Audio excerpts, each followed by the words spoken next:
Bonsoir, mesdames, mesdemoiselles, messieurs, Nabilaï Camara, depuis Bruxelles, chers compatriotes guinéens. Très bien, alors voilà, nous nous retrouvons encore une fois, n'est-ce pas, pour ce mercredi soir, chers compatriotes guinéens. Alors, très rapidement, c'est vrai, alors pour ne pas vous retenir longtemps, parce qu'il y a des obligations. Très bien. Alors, j'ai dit le thème ici, je vais parler de ce thème d'actualité, c'est la crise de liquidité en Guinée. Chers compatriotes guinéens, ça n'a pas commencé aujourd'hui. Depuis l'année dernière, on en parlait déjà. J'ai fait pas mal de directs d'ailleurs sur ce thème, hein, la crise des liquidités. Alors, je parle de la crise des liquidités, les causes, les conséquences, mais aussi la solution, n'est-ce pas? Je vais parler de la solution, chers compatriotes guinéens. Voilà, Nabilaï Camara depuis Bruxelles. Très bien. Alors, voilà, nous sommes des opposants, nous formons le contre-pouvoir, n'est-ce pas? Alors, quand je parle de contre-pouvoir, c'est-à-dire nous sommes là pour lutter contre Mamadi Doumbouya, ce monsieur, donc ce groupe de voyous qui, tout simplement, en fait, confisque les appareils de l'État, n'est-ce pas, par la force, parce qu'ils ont des armes, ils ont des kalachnikovs. Alors, nous sommes là, donc, pour effectivement essayer, disons, d'érayer, s'il vous plaît, ce groupe de voyous au pouvoir en Guinée, n'est-ce pas? Ce groupe qui tente donc d'assassiner notre processus démocratique, disons notre démocratie entamée depuis 1984 avec Lansana Conté. Très bien. Alors, aujourd'hui, il y a la crise. La crise, ça n'a pas commencé aujourd'hui, on parle de la crise de liquidité en Guinée, chers compatriotes guinéens. N'est-ce pas? En tant qu'opposant, bon voilà, on va en parler. Nous sommes là à critiquer Mme Doumbouya et à proposer également des solutions. Donc, quand il dit critiquer, il est question tout simplement de faire chuter Mme Doumbouya. Il n'y a pas autre solution, chers compatriotes guinéens. Très bien. Alors, pour commencer, d'abord, on apprend, disons, parlant de cette crise de liquidité, alors, c'est-à-dire qu'on a des gens qui ont des difficultés de retirer l'argent, n'est-ce pas, au niveau, disons, des micro-organismes, hein, donc qui gèrent l'argent, Orange Money, etc., etc. Alors, tout de suite, on a des jugements, n'est-ce pas? Alors, c'est bon, c'est une minorité qui en parle. Alors, bon, écoutez, pour retirer l'argent, alors il faut parler de Poula, n'est-ce pas? Alors, je vais juste ajouter quelque chose, dire quelque chose sur cela. Attention, chers compatriotes guinéens, c'est très dangereux de tels discours. C'est très dangereux. Alors, ne minimisons pas cela, parce que la Guinée, c'est plus de 70% d'analphabètes. Donc, ça veut dire qu'on a pas mal de Guinéens, un nombre important de Guinéens ne savent pas traiter l'information. Alors, quand ils entendent, bon voilà, donc je suis parti pour le retrait de l'argent, il a fallu que je parle la langue Poula, la langue Peul, que je parle Poula. Et quand j'ai parlé Poula, finalement, ils m'ont donné l'argent. N'est-ce pas? Alors, quelqu'un qui ne sait pas traiter l'information, il entend ça, donc argent comptant. C'est vrai et c'est la vérité. N'est-ce pas? Et ça va sillonner ainsi. Je dis bien plus de 70% de Guinéens analphabètes. Alors, le discours, c'est quoi? En fait, c'est comme jeter de l'huile sur le feu, parlant de l'ethnocentrisme. Hein? La haine à l'égard de l'autre.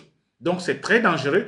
Donc, n'encourageons pas cela. Tous ceux qui donnent de tels discours doivent être bombardés sur les réseaux sociaux, s'il vous plaît. Si l'État est incapable donc de poursuivre les personnes en question, bon voilà, nous pouvons étudier les réseaux sociaux, essayer en fait de faire comprendre à ces personnes que de tels discours, c'est inacceptable, cher compatriotes guinéens. N'est-ce pas? Très bien. Alors, je parle de la crise donc de liquidité. Alors, la crise, c'est quoi la crise de liquidité? Alors, voilà, je pense que nous tous, nous avons finalement une idée sur donc ce concept. Alors, c'est qu'il n'y a plus d'argent, ou il y a peu d'argent, n'est-ce pas?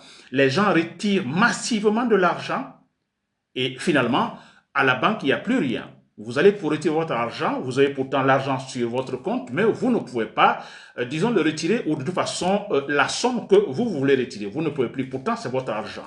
N'est-ce pas? Alors, mais pourquoi cela? La cause, en fait. Alors, il y a plusieurs causes. Il y a plusieurs causes. Je vais terre à terre pour qu'on me comprenne. Il y a plusieurs causes. Mais si vous me suivez, je le dis à tout moment, la cause principale ici, je dis souvent, c'est de la part, disons, de la façon de gérer la chose publique guinéenne, la chose politique. N'est-ce pas? C'est lié là. Le cas guinéen, quand on parle de crise de liquidité, également parce qu'il y a il y a une mauvaise gestion politique. N'est-ce pas? Alors, il y a ce qu'on appelle ici de l'instabilité. Il y a, on dit, l'argent a peur du bruit, l'argent a peur de l'instabilité. Les investisseurs ont peur effectivement de, disons, de l'instabilité politique. N'est-ce pas? Et finalement, ils se méfient. Il y a la méfiance. Très bien, chers compatriotes guinéens. Alors, moi je me dis, alors il y a, on peut citer beaucoup d'autres causes, n'est-ce pas? Alors, mais je dis bien la cause principale, c'est parce que Mamadi Doumbouya, ces gens, depuis qu'ils sont au pouvoir, ont structuré la terreur en Guinée. Et quand vous structurez la terreur en Guinée, et nous savons tous la situation politique en Guinée, parlant des électeurs, il y a la grande majorité des électeurs, la grande majorité des Guinéens, des majeurs, qui ne supportent pas ce pouvoir, qui ne sont pas d'accord avec ce pouvoir. Et quand ce pouvoir qui est une minorité, alors s'exprime à travers la terreur, alors écoutez, le bon sens nous dit carrément, aujourd'hui ou demain, à tout moment, quelque chose peut se passer de façon dangereuse.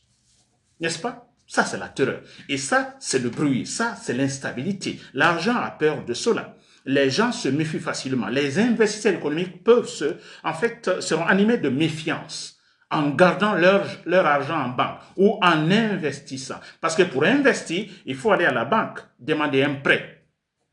N'est-ce pas? Et si vous ne le faites pas, ça, c'est un problème également. N'est-ce pas? Alors, toujours parlant de la cause, alors il peut arriver également, et je crois que c'est le cas également en Guinée, c'est purement politique, je vous dis bien. Alors, vous savez, Mamadi Doumbouya, il est excité, ses membres du gouvernement, ses ministres et autres, tous ces fonctionnaires qui sont là, ils sont tous excités. Alors, l'argent, ça sort. N'est-ce pas?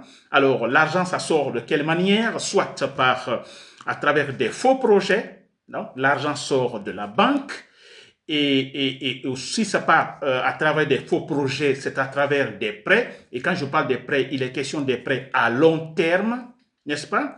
Et ça, c'est un problème pour la banque. Quand la banque prête de l'argent à long terme, remboursable, par exemple, un citoyen qui veut s'acheter une maison ou construire une maison, disons la valeur de 100 millions de francs guinéens, n'est-ce pas? Alors qu'il va demander à la banque un prêt. La banque donc lui passe donc ce prêt, cet argent, 100 millions de francs guinéens, mais remboursable, vous voyez le temps, donc disons 20 ans, remboursable pendant 20 années.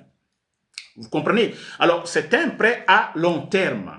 Alors le problème pour la banque, si la banque fait des prêts à long terme, et qu'il n'y a pas de dépôt, les déposants qui viennent déposer leur argent sur leur compte et que ce dépôt est à court terme, il y a un déséquilibre, n'est-ce pas? Alors ça c'est grave. C'est très grave pour la banque parce que finalement, il n'y a pas l'argent. La banque a besoin de l'argent pour travailler. On dit la banque, c'est le commerçant de l'argent. Alors, la banque a prêté de l'argent à long terme, mais a besoin aussi que les gens déposent de l'argent. Mais le problème, c'est que les gens déposent de l'argent. Aujourd'hui, il y a un opérateur économique qui vient déposer, disons, 10 millions aujourd'hui. Alors, 2 semaines après, il reprend les 10 millions. Ce n'est pas bien pour la banque. Parce qu'il a déjà des prêts à long terme. Donc, s'il n'y a pas l'argent, vous comprenez ce que ça fait, c'est grave pour la banque qui doit payer, par exemple, les fournisseurs, qui doit payer, par exemple, les salaires. Vous voyez, beaucoup de choses. Et finalement, s'il n'y a rien, voilà, on se bloque. Et normalement, quand cela se passe, il y a la banque centrale, parce que je parle des banques commerciales. Alors, normalement, quand cela se passe, il y a la banque centrale qui est là pour chercher l'équilibre. La banque centrale se battra, par exemple, pour, en fait, veiller à ce que, disons, à la solvabilité des banques, disons, commerciales. N'est-ce pas? Si, par exemple, ça ne va pas au niveau des banques commerciales, la banque peut intervenir comme prêteur de dernier ressort, prêter de l'argent, parce que la banque centrale, évidemment, c'est un commerçant, disons, de l'argent. Vous voyez, maintenant, si au niveau de la banque centrale, il y a cette pagaille avec des gens excités, à commencer par le président, quand Mamadi Doumbouya donne par exemple des voitures, mais d'où viennent ces voitures? D'où vient l'argent de ces voitures? L'argent est pris à la banque, l'argent à la banque, s'il vous plaît. Il va offrir une maison, il va offrir en fait une voiture. Alors, ça signifie quoi? Ce n'est ni un prêt, ni une subvention, c'est donné. Donc, il n'y a pas de retour, il n'y a pas de remboursement, absolument rien. Et on ne dira pas que l'argent donné, ou bien la voiture donnée, ou la maison donnée, c'est dans l'intérêt, disons, public. Non, absolument rien. Donc, c'est l'argent jeté. Et l'argent sort, l'argent ne rentre pas. Vous voyez cela? Alors, il y a beaucoup de cas actuellement en Guinée. Ils sont prêts, tous se préparent en construisant des maisons. Partout en Guinée, ailleurs, en achetant disons, des maisons. L'argent sort, mais ça ne rentre pas. Comment, dans ces conditions, la Banque centrale peut-elle réellement, en fait, veiller à la solvabilité des banques commerciales? Et parce que maintenant, les banques commerciales ont des problèmes. N'est-ce pas? On parle de Orange Money. Vous allez retirer votre argent, il n'y en a pas. Mais Orange Money travaille avec qui? Avec des banques commerciales. Mais l'Orange Money, le monsieur de son magasin, il va pour retirer l'argent, on dit il n'y a rien. Absolument rien. N'est-ce pas un problème? C'est un problème. Alors, grosso modo, ça veut dire quoi? Que les gens préfèrent garder de l'argent à la maison, n'est-ce pas? Alors, sous le matelas quelque part là-bas, tout le monde se comporte ainsi. Et les opérateurs économiques, en fait, se méfient, n'investissent pas ou retirent tout, vous comprenez, massivement. Et ça signifie quoi? Et ce qui est grave, parce que finalement, l'argent ne circule pas dans le système bancaire. Et quand l'argent ne circule pas dans le système bancaire, c'est encore grave, très grave. Ça explique le problème de liquidité. L'argent doit circuler, rentrer, sortir, rentrer, sortir. La banque en a besoin, la banque qui va prêter en a besoin également, vous voyez, pour prêter à d'autres, mais c'est que ça ne rentre pas. N'est-ce pas un problème, cher compatriotes? C'est un grave problème. Voilà. Donc, grosso modo, vous avez compris la cause, c'est parce qu'il y a la terreur structurée par Mamadi Doumbouya. N'est-ce pas? Quand, je crois que, mais regardez ce qui se passe par exemple en Iran, au Moyen-Orient. On parle actuellement de, disons, des prix donc, du carburant. N'est-ce pas? Qui s'élèvent. Mais c'est quoi? Mais écoutez, vous voyez, principalement, disons, ce n'est pas encore direct, mais il y a une méfiance, en fait, des agents économiques, hein, des gens qui investissent dans ce domaine-là. Alors, ils sont en train d'hésiter. Ils retirent leur argent ou ils refusent d'investir parce qu'ils ont peur. Il y a la guerre. Et cette peur d'investir, de laisser l'argent, et finalement, les conséquences, on a la hausse des prix, s'il vous plaît. C'est facile à comprendre. En fait, c'est un peu la même chose en Guinée. Mais regardez, on est en train d'assassiner la démocratie en Guinée, les gens sont en prison, mais quand même c'est incroyable ce qui se passe en Guinée, du jamais vu. Mais écoutez, un bon en fait opérateur économique, écoutez, doit se méfier. Il a raison, il se dit, mais écoutez, je dois attendre quelque chose, ce trame ici. Attendons. Il ne va pas donc investir des millions de francs guinéens ou des milliards de francs guinéens dans une activité économique, sachant que à tout moment, en fait, voilà, ça explose, chers compatriotes guinéens, n'est-ce pas? C'est facile à comprendre cela. Alors, ça c'est la cause, j'ai expliqué les conséquences. Vous voyez, les conséquences, c'est quoi? Finalement, les conséquences, voilà, sur place, il y a la fête qui s'approche, les gens n'ont pas d'argent pour préparer la fête, il faut acheter des cadeaux, préparer les habits, pas d'argent, n'est-ce pas? Ça, c'est des conséquences déjà. Alors, les conséquences, effectivement, il y a ce qu'on appelle, alors, il y a la nervosité. Les gens commencent à s'énerver. Et ça, c'est normal, n'est-ce pas? Par l'argent, bon voilà, pas content. N'est-ce pas? Aussi, les salaires, puisque en fait les salariés, alors c'est à travers les banques, hein, ils sont payés, vous voyez, reçoivent les salaires à travers des banques, bon voilà, il n'y a pas d'argent, pas de liquidité, donc tout est un problème, s'il vous plaît. Je prends l'exemple sur, il y a ce qu'on appelle ici les EPA, je ne sais pas si vous avez une idée sur les EPA, il est question des établissements publics à caractère administratif, EPA. En fait, ce sont des organismes publics autonomes, alors qu'ils sont contractés par l'État. Donc, ils aident l'État, n'est-ce pas, à résoudre certains problèmes de formation au niveau de la culture, au niveau des hôpitaux, vous voyez. Alors, qui sont subventionnés par l'État, aidés par l'État, financièrement par l'État, à travers des subventions. Alors, ils reçoivent des subventions et à leur tour, ces organismes publics autonomes, n'est-ce pas, finalement, essayent ou tentent de soutenir l'État, soutenir certaines activités d'intérêt général. N'est-ce pas? Et voilà pourquoi l'État les subventionne. Ils aident l'État, effectivement, à résoudre certains problèmes. N'est-ce pas? Comme je viens de dire, problèmes de formation, problèmes donc formation au niveau des hôpitaux, au niveau de la culture, etc., etc. Donc, à travers des projets. Je dis bien, ils reçoivent des subventions. Subventions, donc, non remboursables. Quand l'État donne des subventions, ce n'est pas remboursable. la seule condition que l'État pose, alors que les engagements soient respectés. Nous vous subventionnons, mais écoutez, vous respectez les engagements. Nous vous donnons l'argent, c'est pour le secteur d'activité d'intérêt général, alors l'argent doit être utilisé là et non ailleurs, n'est-ce pas? C'est la seule condition, sinon ce n'est pas remboursable. Vous voyez? Ensuite, alors, je dis ce n'est pas remboursable, ce n'est pas un prêt est remboursable, et d'ailleurs avec intérêt. N'est-ce pas? Alors, vous vous rappelez, en Guinée, il y a plus de 100 EPA en Guinée, entités publiques à caractère administratif. Il y en a, je crois, plus de 100 en Guinée. Et je crois qu'il y a même, ça trame quelque part, que l'État veut donc essayer de les réduire à 87, et parce que l'État remarque que, en fait, alors ça coûte très cher, il n'y a pas de rendement, ou bien c'est mal géré.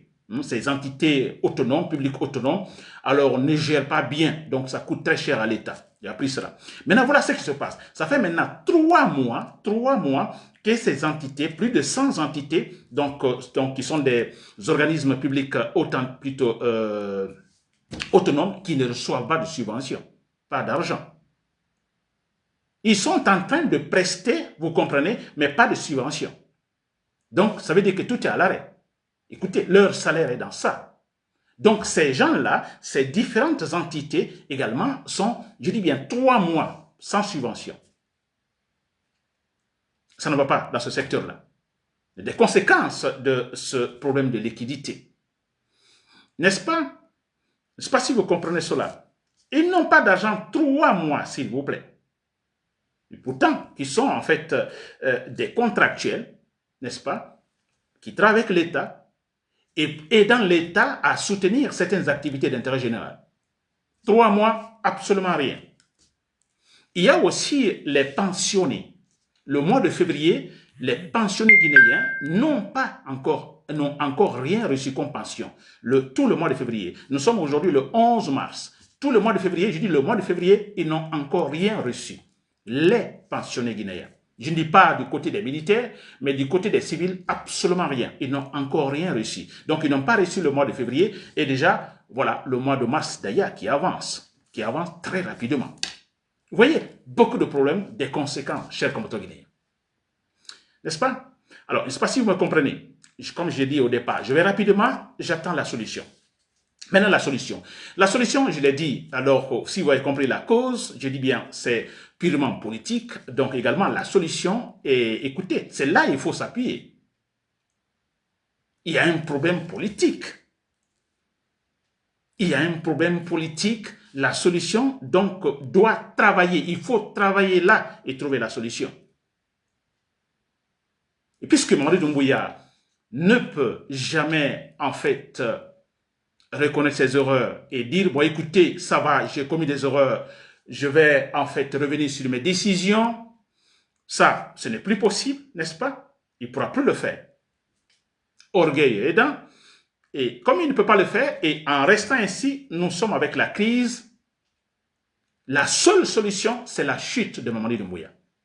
Ils ne savent pas gérer. Ces gens-là ne valent absolument rien. Ça commence, hein? On parle de crise de liquidité. Bientôt, on aura des faillites de ces banques commerciales. Et là, ce sera pire. S'il vous plaît. C'est la chute. La solution, s'il vous plaît, nous sommes en train de parler de l'économie, mais je dis bien, c'est de la politique. Comme l'autre disait, faites-moi une bonne politique, je vous ferai une bonne économie. N'est-ce pas? Dites-moi comment vous gérez votre pays à travers, donc, disons, la terreur, je vous dirais, et le degré de liquidité, de manque, de problème de liquidité que ce pays doit avoir. Mais c'est clair et net. La seule solution ici, il faut décapiter, enlever Mamadi Doumbouya.